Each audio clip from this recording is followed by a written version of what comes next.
Hello दोस्तों, welcome to my kitchen channel.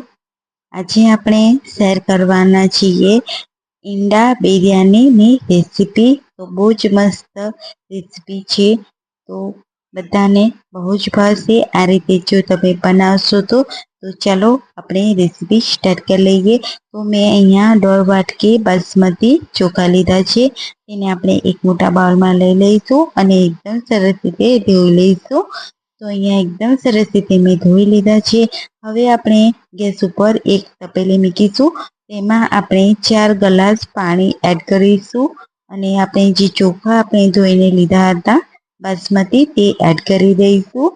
તેમાં આપણે એડ કરીશું 1 ચમચી મીઠું, 1 ચમચી આપણે તેલ એડ કરીશું। તેલ એડ કરવું બહુ જરૂરી છે, જેનાથી જે આપણા ભાત છે તે એકદમ છૂટા છૂટા તૈયાર થશે અને ખાવામાં પણ બહુ જ મસ્ત લાગશે। હવે આપણે જે બાસમતી ચોખા છે તે એકદમ સરસ રીતે કૂક થઈ ગયા છે, તો આપણે આ રીતે જારીવાળી ડીશમાં આપણે ટ્રાન્સફર કરી લઈશું અને આપણે ઉપરથી ઠંડુ પાણી એડ કરીશું, જેથી જે તેની કુકિંગ પ્રોસેસ છે તે અહીંયા જ રોકાઈ જાય।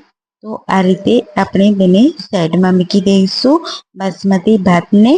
હવે આપણે જે ઈંડા બિરયાની બનાવવાના છે તેના માટે ગેસ ઉપર આપણે એક મોટી તપેલી મૂકીશું, તેમાં આપણે તેલ એડ કરીશું અને લાંબી લાંબી સ્લાઇસમાં આપણે જે ડુંગળી કટ કરી છે તે એડ કરીશું અને તેને પણ આ રીતે ફ્રાય કરી લેવાની છે। તમે વધારે પણ ફ્રાય કરી શકો છો, તેનાથી પણ ફ્લેવર બહુ જ મસ્ત આવે છે। હવે આપણે ડુંગળી એકદમ સરસ રીતે સતળાય એટલે તેને એક પ્લેટમાં કાઢી લઈશું અને તેમાં આપણે ઈંડા એડ કરી દઈશું। આ રીતે મેં કટ કરીને એડ કરેલા છે, તેમાં આપણે મીઠું, હળદર અને લાલ મરચું પાવડર એડ કરી અને એકદમ સરસ રીતે સોતે કરી લઈશું। હવે આપણે જે ઈંડા છે તેને પણ આ રીતે કાઢી લેવાના છે એક પ્લેટમાં।